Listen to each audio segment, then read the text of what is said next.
বৰকাপলা গাঁও আজি মই বৰকাপলা গাঁৱৰ বিষয়ে আপোনালোকক অকণমান অৱগত কৰিম।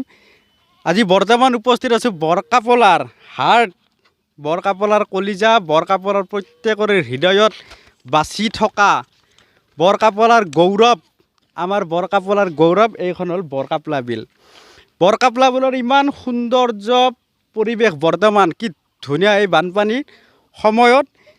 বানপানীৰ সময়ত গোটেই ইয়াৰ কাপলা বিলত যিবিলাক মেটেকা থাকে, আগতে মেটেকাবিলাকে লেতেৰা কৰি গৈছিল, কিন্তু এইবাৰ বিলত ইমান পানী হৈছে, পানী হোৱাৰ ফলত নৈৰ পানীৰ সোঁতত আমাৰ ইয়াৰ মেটেকাবিলাক গৈ বৰকাপলা বিলখন এতিয়া ধুনীয়া সুস্থ একদম চফা পৰিৱেশত পৰিলক্ষিত হৈছে। আৰু ইয়াত চৰকাৰক মই এটা আহ্বান জনাইছোঁ, এইখন বৰকাপলা বিলক লৈ ইমান ধুনীয়া মুকলি জেগা চাই মই চৰকাৰলৈ এটা আহ্বান জনাইছোঁ, আমাৰ বৰকাপলাসমূহ গাঁওবাসীৰ হৈ এটা আহ্বান জনাইছোঁ কি এখন টুৰিষ্ট প্লেচ হ'ব লাগে। ইয়াত টুৰিষ্ট প্লেচৰ কাৰণে বিভিন্ন ধৰণৰ আঁচনি অলৰেডি চৰকাৰে গ্ৰহণ কৰিছে। ইয়াত ফুলৰ নাৰ্চাৰী এখন হোৱাৰ কাৰণে এই অকণমান আগত পাকদানি ভিধা বুলি আমাৰ বৰকাপলা বিলতে লাগি আছে, পাকদানি ভিধা বুলি, সেই ভিধাত এখন ফুলৰ নাৰ্চাৰী হোৱাৰ কাৰণে চৰকাৰে আঁচনি গ্ৰহণ কৰি তাত অকল মাটি ভেটি বনাই আজি 5 বছৰে সামৰণি মাৰিলে। এতিয়া কাষে কাষে ৰাস্তাৰ কাৰণে মাটি পেলাইছিলে, ৰাস্তাৰ কাৰণে এইটো ৰাস্তা হৈছিলে, কিন্তু এতিয়া বানপানীৰ যিহেতু পানীৰ সোঁত পৰিছিলে এইবিলাক জেগাইদি, এই পানীৰ সোঁতবিলাকত ৰাস্তাটো মোটামুটিকৈ খহি নাইকিয়া হৈ গৈছে। অকণমান আগতে আমাৰ গাঁৱৰ শ্মশান আছে। গতিকে মই চৰকাৰক আকৌ এবাৰ অনুৰোধ জনাইছোঁ কি আমাৰ এই বিলটোৰ ইমান সৌন্দৰ্যৰ কাৰণে বিলটোত ধুনীয়াকৈ যদি টুৰিষ্ট থকাৰ কাৰণে যদি কিবা এটা সুবিধা কৰি দিয়ে, থকাৰ কাৰণে হওক কিবাৰ কাৰণে হওক, গতিকে এইখিনি মই চৰকাৰলৈ আহ্বান জনাইছোঁ। আৰু আজি মই এইফালেদি গৈ বৰকাপলা গাঁৱৰ মাজৰ এতিয়া বানপানীত কি অৱস্থা হৈছে বৰকাপলা গাঁৱৰ মাজৰ বৰকাপলা গাঁওবাসীৰ, সেইবিলাক আপোনালোকক দেখুৱাই আছোঁ কি অৱস্থা হৈছে। আৰু এইবিলাক চাই আমাৰ গাঁওবাসীয়ে যিমান পাৰে আমাক কমেণ্ট কৰিব। কিন্তু হ'ল এতিয়া মই কাপলা গাঁৱৰ মাজলৈ যাবলৈ ওলাইছোঁ। এইটো আমাৰ কাপলা গাঁৱৰ ৰাজহাড় স্বৰূপ, কাপলা গাঁৱৰ ৰাজহাড়, এই ৰাস্তাটো ৰাজহাড়, আৰু আগত আছে বেলবাৰী বজাৰ, সেইখন হ'ল আমাৰ গাঁৱৰ মগজু বুলি ধৰি লওক, আৰু মাজত আছে হাৰ্ট কলিজা গাঁৱৰ, এইখন হ'ল আমাৰ কাপলা গাঁৱৰ হাৰ্ট। এই বিলখনৰ নামেদিয়ে, এই কাপলা বিলখনৰ নামেদিয়ে আমি কাপলা গাঁওবাসী গৌৰৱ কৰোঁ, এই বিলখনক লৈ আমি গৌৰৱ কৰোঁ। গতিকে এই বিলখনত চৰকাৰে বিভিন্ন ধৰণৰ যাতে প্ৰজেক্ট, ইয়াত এই বিলখনৰ সৌন্দৰ্য বৰ্ধনৰ কাৰণে বিভিন্ন ধৰণৰ প্ৰজেক্ট আঁচনি গ্ৰহণ কৰে, ইয়াকে চৰকাৰলৈ মই এটা বিশেষ অনুৰোধ ৰাখিছোঁ। এই বৰকাপলা গাঁৱত বৰকাপলা গাঁৱৰ বিলৰ পাৰতে লাগি থকা শান্তি বাবাৰ ধাম স্থাপন কৰা হৈছিল 2015 চনত। শান্তি বাবা স্থামৰ এটা বিশেষ কাহিনী আছে। এইটো শান্তি বাবাৰ ধাম, ইয়াত এই শান্তি বাবা স্থামটো বৰকাপলা গাঁৱৰ 2015 চনতে স্থাপন কৰা হৈছিল। ইয়াত সদায় ভক্তবিলাক আহি ইয়াত উপস্থিত হৈ থাকে। ইয়াৰ ভক্তবিলাক আপোনালোকে দেখিলে আচৰিত হ'ব। এইবিলাক হ'ল বাবাৰ ধামৰ সুন্দৰ ভক্ত, এইবিলাকে বৰ্তমান ধ্যান কৰাত ব্যস্ত হৈ আছে বাবাৰ ধামত। এইবিলাক যে দেখিছে জুই ধাম, এইবিলাক চক এই শান্তি বাবাৰ ধামত। এই বাবাৰ ধামখন আচলতে এনেকুৱাকৈ ভকতবিলাক আহি বহুত দূৰ দূৰণিৰ পৰা আহে আমাৰ ইয়াত ভকত। ইয়াত বিশেষকৈ এইখন বাবাৰ ধাম বিশেষকৈ ভাং হওক মদ হওক এইবিলাকৰ কাৰণে বিখ্যাত। ইয়াত সদায় ভাং এনি টাইম চলিয়ে থাকে। এই বাবাৰ ধামখনত সদায় ভাং চলি থাকে, কাৰণ ভাং হ'ল ভাংটো হ'ল শিৱৰ প্ৰসাদ বুলি ধৰা হয় ৰাইজে। গতিকে শিৱৰ প্ৰসাদ যদি গ্ৰহণ নকৰে তেতিয়াহ'লে ভকতবিলাক নিশ্চয় নাথাকিব। গতিকে ইয়াত যিবিলাক ভকত আছে এইবিলাক ভকত শিৱৰ ভক্ত, কিন্তু ইহঁতক ভাংৱাৰী বুলি ক'ব নোৱাৰি, ভাং খোৱা গাজা খোৱা বুলি ক'ব নালাগে। এইবিলাক আমাৰ হ'ল আলহী সদৃশ ভকত। এইবিলাক এই শান্তি বাবাৰ ধামখন যিহেতু 2015 চনতে স্থাপন হৈছিল, গতিকে এই বাবাৰ ধাম যিহেতু শিৱৰ প্ৰসাদ লাগিবই, আৰু শিৱৰ প্ৰসাদ হ'ল প্ৰধান ভাং। গতিকে ভাং নহ'লে যিহেতু ভকত নাথাকে, সেইটো কাৰণে ইয়াত ভাংটো অত্যন্ত দৰকাৰী। গতিকে ভাংটো খাই থাকক, আমাৰ ভকত আহি থাকক, আৰু যিমান পাৰে আপোনালোকে যদি কোনোবাই চাই আমাৰ চেনেলটো, তেতিয়াহ'লে ভকতবিলাক আহক আমাৰ ইয়ালৈকে, আহি ইয়াত বিন্দাছ খোলাকৈ খাব পাৰিব। কোনো ধৰণৰ ইয়াত বাধা অসুবিধা নাই, গাঁৱৰ মানুহে কোনো একো নকয়, বিন্দাছ বিলৰ পাৰতে আছে। কাৰো মাক বাপেকে আহি ইয়াত আমনি নিদিয়ে, কোনো ল'ৰা ছোৱালীয়ে ইয়াত আহি আমনি নিদিয়ে।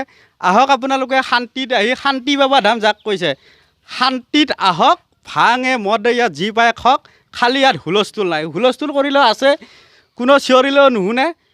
গতিকে এই শান্তি বাবাৰ ধামটোৰ বিশেষত্ব আপোনালোকে বুজি পালেয়ে। গতিকে ইয়াৰ পিছত আকৌ আপোনালোকক দেখুৱাই আছোঁ বেলবাৰী বজাৰৰ, আমাৰ বেলবাৰী বজাৰখন জীয়াই ৰখা প্ৰাণকেন্দ্ৰ স্বৰূপ বেলবাৰী বজাৰখন জীয়াই ৰখা কেইটামান পাবত গজা ৱাইন শ্বপ কেইখন হ'ল এনেকুৱা। ইয়াত কোনো ধৰণৰ কাৰো বাধা নাই, আৰু কোনো বাধা দিও লাভ নাই, কোনেও নকয়ো। ক'লে হয়তো কোনোবাই মুখৰ লাজত নকয়, কোনোবাই কাৰোবাৰ কিবা হ'ব নকয়। আৰু যিহেতু ইয়াত পুলিচ প্ৰশাসনৰো কোনো ধৰণৰ বাধা নাই, কোনোবা দিনা যদি আহেও নিউজ চিউজ অহা গম পায় বা পুলিচ প্ৰশাসন অহা গম পায়, চাৰিওফালৰ পৰা ওলাই যোৱাৰ ৰাস্তা আছে।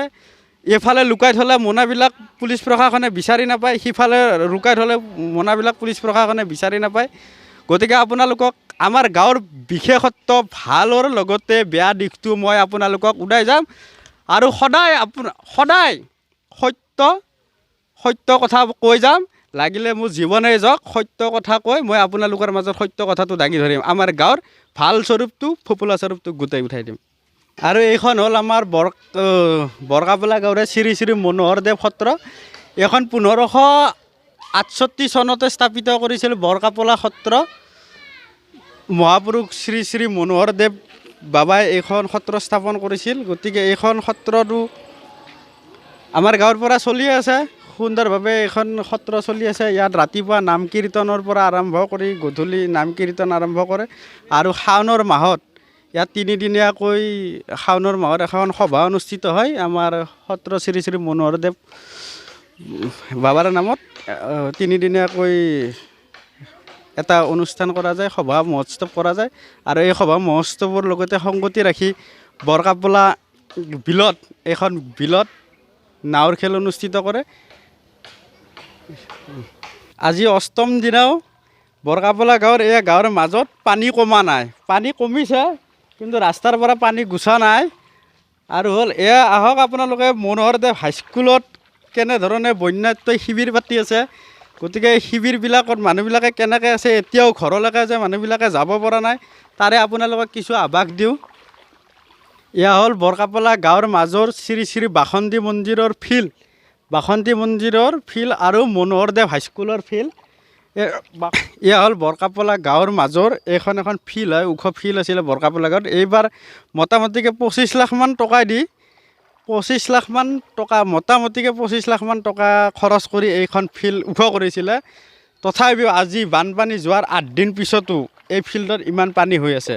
আৰু ইয়াৰ পানী হৈ থকাৰ কাৰণটো একমাত্ৰ ইয়াৰ পানীটো কেনেফালে ওলাই যাব পৰা নাই। আমাৰ যিটো জুনিয়ৰ ইঞ্জিনিয়াৰ, আমাৰ যিটো পঞ্চায়তৰ পৰা জুনিয়ৰ ইঞ্জিনিয়াৰ, তেখেতৰ সুস্থ পৰিকল্পনাতে এই ফিল্ডখন পুতাৰ কাৰণে 25 লাখ মান টকা চেংচন কৰিছিলে তেখেতে। আৰু 25 লাখ মান টকাৰ কামৰ নমুনা এয়া। 25 লাখ মান টকা দি মাটি পেলোৱাৰ পিছত আপোনালোকে চিন্তা কৰক, 25 লাখ মান টকা মাটি পেলোৱাৰ পিছতো বৰ্তমান এখন ওখ ফিল্ড, আৰু ওখ ফিল্ডত মোটামুটিকৈ সেইফালে অকণমান যদি সেইটো ছাইডৰ ফালে মোটামুটিকৈ আপোনাৰ এতিয়াও 1 কোৰতমান পানী হৈ আছে। আৰু এইফালেতো ইয়াততো আপোনালোকে দেখিছে। এতিয়া এইখন ফিল্ডতে লাগি থকা আমাৰ মনোহৰদেৱ হাইস্কুল, আৰু মনোহৰদেৱ হাইস্কুলতে আমাৰ এই বৰকাপলা গাঁওবাসীয়ে কেইবাঘৰ মানুহে আশ্ৰয় শিবিৰ গ্ৰহণ কৰিছে আৰু আশ্ৰয় শিবিৰত আছে। গতিকে আমি তেখেতসকলৰ লগত কথা পাতিবলৈ চেষ্টা কৰিম। স্কুলত থকা আশ্ৰয় শিবিৰ, এই আশ্ৰয় শিবিৰত বন্যাৰ্তসকলে কেনেধৰণে আছে, কেনেধৰণে খাইছে, তেখেতসকলক কেনেধৰণে ইয়াত পানীৰ ব্যৱস্থা কৰিছে চৰকাৰে আৰু কেনেধৰণে খোৱা লোৱাৰ ব্যৱস্থা কৰিছে তেখেতসকলৰ পৰা আমি বুজি ল'ম। চৰকাৰে কি খোৱা লোৱাৰ ক্ষেত্ৰত ইয়াত পানী চানীৰ ব্যৱস্থা কৰি দিছে নে নাই? পানী চানীৰ ব্যৱস্থা কৰি দিছে নে নাই?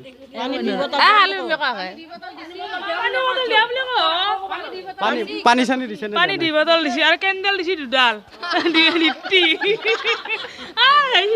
আৰু খোৱা ৰেচন পাতি দিছে নে দিয়া নাই? দিয়া নাই দিয়া অলপ দিছি ৰেচন কিয় সেইনা দিছি দি সেইনা দিছি দে। আপোনালোকৰ ঘৰত বৰ্তমান কিমান পানী আছে? কিমানমান পানী আছে? একাঠু আছে এটা এতিয়া ঘৰৰ ভিতৰত একাঠিমান পানী আছে। একাঠু আছে এতিয়া 8 দিনৰ ভিতৰত অলপ পানী কমা নাই নেকি? অলপ কমছে এই কি ফিল্ডৰ পৰা পানীখিনি কি ওলাই যাব পৰা ৰাস্তা একো নাই নেকি? নাই এইবাৰ আমি গম পাইছোঁ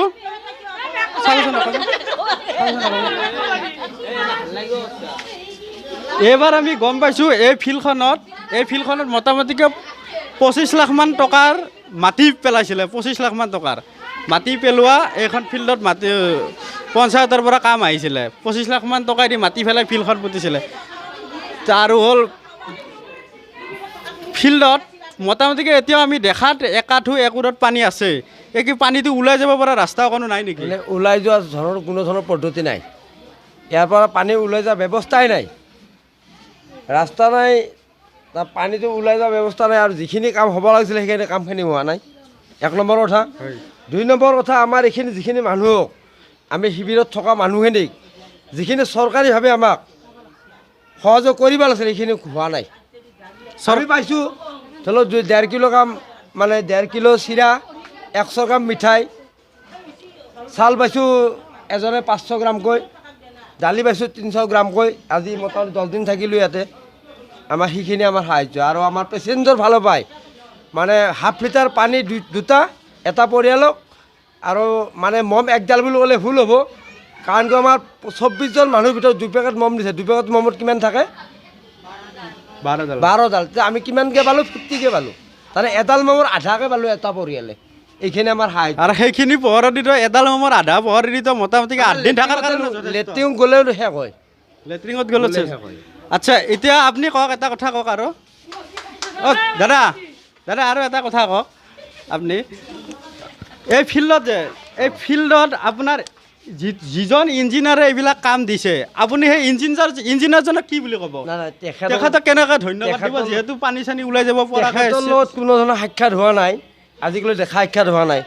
এতিয়া তেখেতে কামটো কি ধৰণে মানে অ'কে দিছে বা ৰিজাল্টটো শুদ্ধ বুলি ৰিজাল্ট দিছে, তেখেতে জানে ক'ৰ পৰা কেনেকৈ কৰিছে। কিন্তু আমি তেখেতক আজিকালি সাক্ষাতে হোৱা নাই। হয়, এতিয়া মই এই চেনেলৰ দ্বাৰাই এতিয়া ইয়াৰ পৰাই মই এটা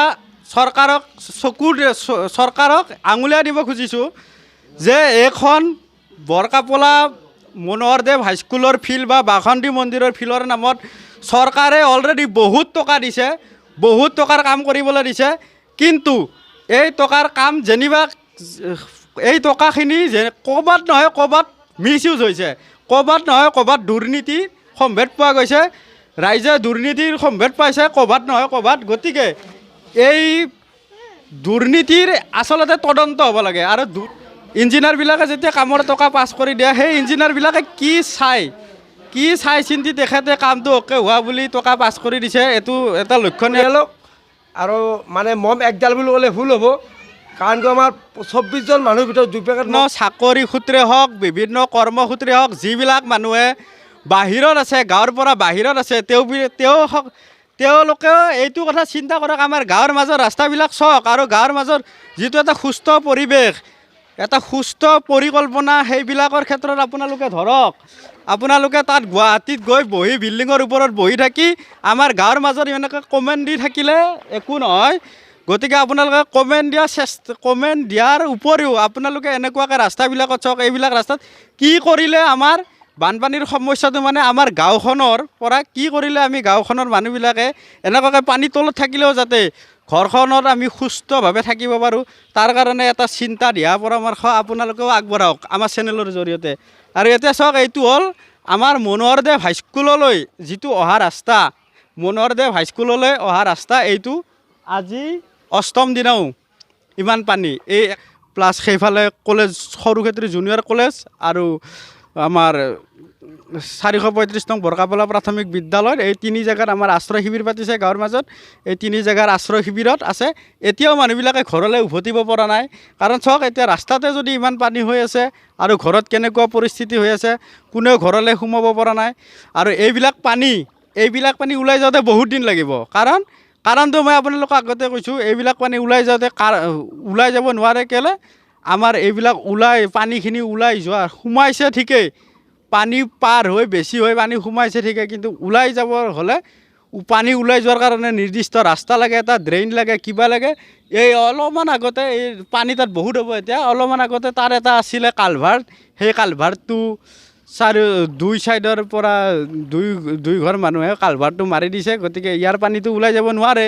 আৰু সেইফালেদি আমি মেইন ৰাস্তালৈ ওলাই যাবলৈ চেষ্টা কৰিছোঁ আৰু আপোনালোকক আমাৰ গাঁৱৰ ভিতৰৰ পৰিৱেশটো দেখুৱাবলৈ চেষ্টা কৰিছোঁ। গাঁৱৰ পানী, ইয়াত যেনেকৈ পানীবিলাক আমাৰ ওলাই যাব নোৱাৰে, যেনেকৈ গাঁৱৰ মাজৰ পৰা মাত্ৰ এখন দলং, সেইখন দলঙে কিমান কাভাৰ কৰিব? সেইখন দলঙেতো পানী অহৰহ গৈয়ে আছে। আৰু পানীবিলাক ওলাই গৈ ক'ত আছে? এই বহুত দূৰত গৈ নদীত পৰিব। কিন্তু আমাৰ এখন দলং নহয়, আৰু 2-3খন দলং আছিল। কাপলা গাঁও আৰু বিয়াগুচি গাঁৱৰ মাজত 3খন দলং আছিল। তাৰে বিয়াগুচি ৰাইজৰ বিয়াগুচি যিখন গাঁও, সেই গাঁওখনৰ ওচৰত দলংখনটো মাৰি দিছে। আৰু মাজতে এখন দলং আছিলে, সেইখন 3-কোণীয়া দলং বুলি কয় আমাৰ ইয়াত গোটেই ৰাইজে নাম জনা 3-কোণীয়া দলং।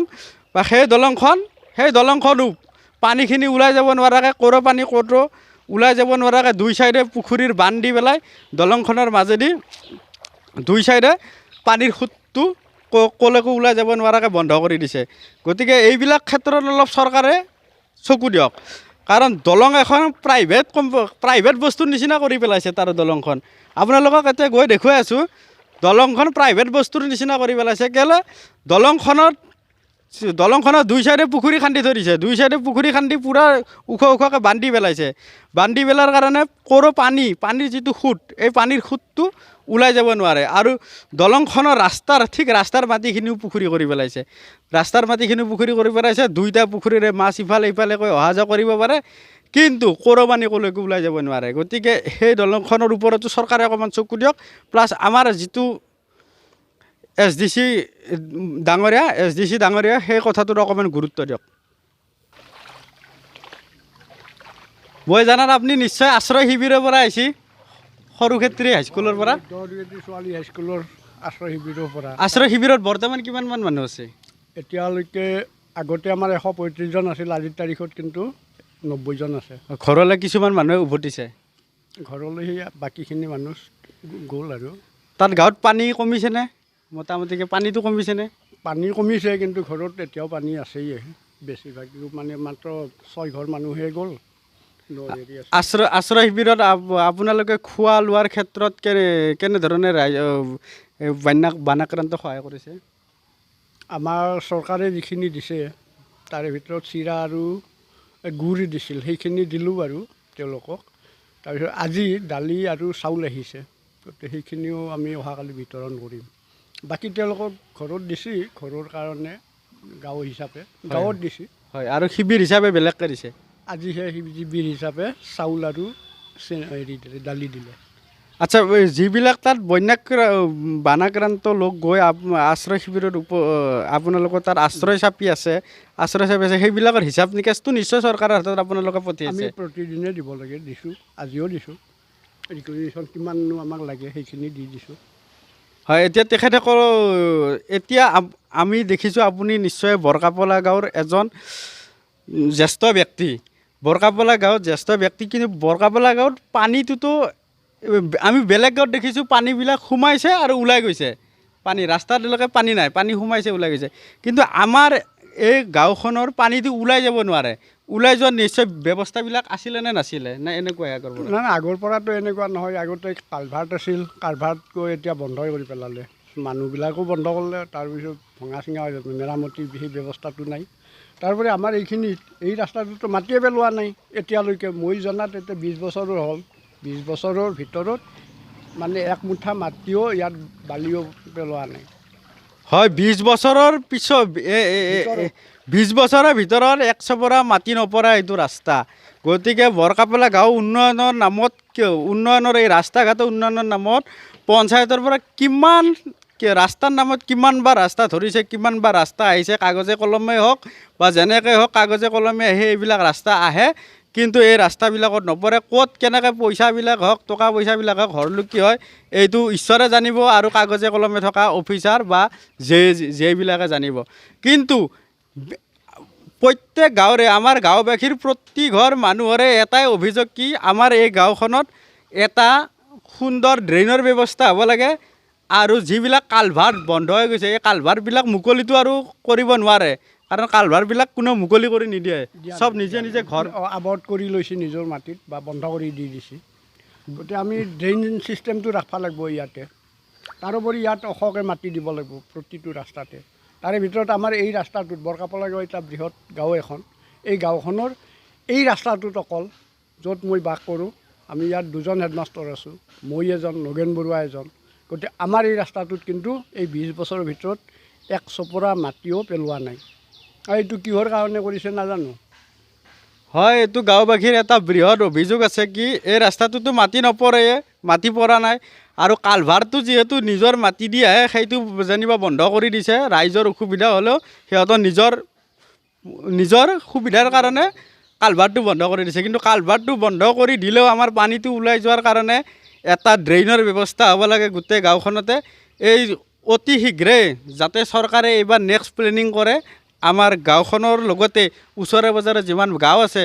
গাঁওবিলাক উন্নয়নৰ কাৰণে চৰকাৰে ড্ৰেইনৰ ব্যৱস্থা অতি শীঘ্ৰে কৰিব লাগে নে কি কয় আপুনি হয় সেইটোৱে আমাৰ ড্ৰেইনেজ নহ'লে তেনেকুৱা হ'বই এনেকুৱা আমাৰ যোৱাবাৰ মোৰ মানে মাটিত মোৰ ভেটিত উঠা নাছিল এইবাৰ কিন্তু গোটেই ঘৰতে 4টা ৰুম মানে একাঠু পানী হৈ গৈছে গতিকে এনেকুৱা ছিষ্টেম হ'লেতো মাটি আৰু এনেকৈ ভাঙি ঘৰবিলাক ভাঙি পেলাই আমি ওখ কৰি থাকিব নোৱাৰোঁ সেইটো আমাৰ কাৰণে সম্ভৱেই নহয় আৰু হয় আৰু প্ৰত্যেকবাৰে এনেকুৱা অৱস্থা হৈ আছে আমি ৰাস্তাত আমি ঘৰৰ ভেটিত মাটি দিছোঁ ঘৰৰ ভেটি ওখ হৈ আছে ৰাস্তা ডাউন হৈ গৈছে ৰাস্তাত মাটি দিওঁ ফিৰ ঘৰৰ ভেটি চাপৰ হৈ যায় পাছত আকৌ ঘৰৰ ভেটিত মাটি দিওঁ ৰাস্তা ওখ গতিকে এইটো ছিষ্টেম বাদ দি যদি ৰাস্তাবিলাক ড্ৰেইন কৰি দিয়ে আৰু পকা কৰি দিয়ে আমি পকা ৰাস্তাত খোজ কাঢ়িব পাৰোঁ কিন্তু বোকা ৰাস্তাত খোজ কাঢ়িবলৈ বহুত টান হয় এইখিনি হয়নে নহয় হয় হয় এইটো হ'ল বৰকাপলা শিৱ মন্দিৰ এই শিৱ মন্দিৰটোতকৈ বৰকাপলা বিলৰ পাৰৰ শান্তি বাবাৰ ধামটো বেছি ফেমাছ শান্তি বাবাৰ ধামটো ফেমাছ হোৱাৰ কাৰণটো আপোনালোকে নিশ্চয় নিজ চকুৰে দেখিছে শান্তি বাবাৰ ধামত সদায় এনি টাইম যিটো গাজাৰ আড্ডা মদৰ আড্ডা এইবিলাকতো চলিয়ে থাকে কিন্তু এইটো হ'ল শিৱ বাবাৰ ধাম এইটো গাঁৱৰ মাজত কাৰণে ইয়াত গাজাৰ আৰু মদৰ আড্ডাটো ইয়াত নচলে ইয়াত যিবিলাক আহে গধূলি সময়ত ভক্তপ্ৰাণ ৰাইজে আহি সদায় নাম কীৰ্তন শিৱ বাবাৰ কীৰ্তন আহি কৰে কিন্তু শান্তি বাবাৰ ধামত তাত কীৰ্তন একো নাই সেইটো পাৰিলে উঠাই দিব লাগে বন্ধ কৰি দিব লাগে কাৰণ এইবিলাক শান্তি বাবাৰ ধাম লৈ বাবাৰ নাম লৈ যিটো ভাং খোৱা এটা সংস্কৃতি এটা গাঁওখনৰ এটা যিটো ৰাগিয়াল বস্তু ভাং হওক মদ হওক এইবিলাক খাই সেই বাবাৰ ধামত গোটেই বাবাৰ ধাম বুলি কৈ আমাৰ গোটেই গাঁওখনকে বদনাম কৰা এটা অনুষ্ঠান তাতে স্থাপিত কৰিছে 2015 চনত যিবিলাকে স্থাপিত কৰিছে সেইটো নিশ্চয় মই জনাত ভাল মনোভাৱ লৈয়ে স্থাপন কৰক সেইটো বাবাৰ ধাম কিন্তু এইটো বাবাৰ ধাম ইয়াৰ ওচৰতে আছে এইটোতো শিৱ বাবাৰ ধাম ইমান ডাঙৰকৈ ইয়াত বনাই থৈ দিছে কিন্তু ইমান ডাঙৰকৈ বনোৱাৰ পিছতো ভকতবিলাকে যিবিলাক আমাৰ পাবত গজা শিৱৰ ভকত এই পাবত গজা শিৱৰ ভকতবিলাকে যিটো গৈ তাত মদৰ আড্ডা ভাঙৰ আড্ডা পাতে এই আড্ডাবিলাক আমাৰ অতি শীঘ্ৰে বন্ধ কৰিব লাগে আৰু আমাৰ গাঁওবাসীয়ে ইয়াৰ ওপৰত অকণমান নজৰ দিব লাগে যাতে মন্দিৰবিলাকত সদায় মা ভাই ভণ্টি দাদা বাইদেউ সকলে আহি ইয়াত উপাসনা কৰে ভক্তিভাৱেৰে আহে ইয়াত যাতে গাজা মদৰ ভাঙৰ আড্ডাটো নচলে